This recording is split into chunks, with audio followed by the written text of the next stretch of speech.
जम्मू कश्मीर कांग्रेस के सदर जी.ए. मीर ने कहा है कि बीजेपी अपने फिरकावाराना चेहरे को छुपाने के लिए कांग्रेस लीडरों के आसपास घूम रही है। श्रीनगर में साबिक वज़ीर-ए-आज़म आज़ानी इंदिरा गांधी के 36वें यौम वफात के मौके पर प्रोग्राम के दौरान इन्होंने मीडिया से बात करते हुए इन बातों का इजहार किया। श्रीनगर में कांग्रेस हेडक्वार्टर पर प्रोग्राम का इनेकाद किया गया था। कई कांग्रेस लीडरान और वर्करों ने प्रोग्राम में शिरकत की।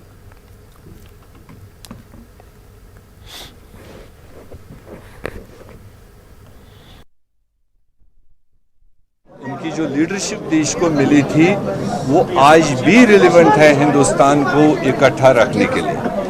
उसी तरह से आज सरदार पटेल साहब का जन्मदिन भी है।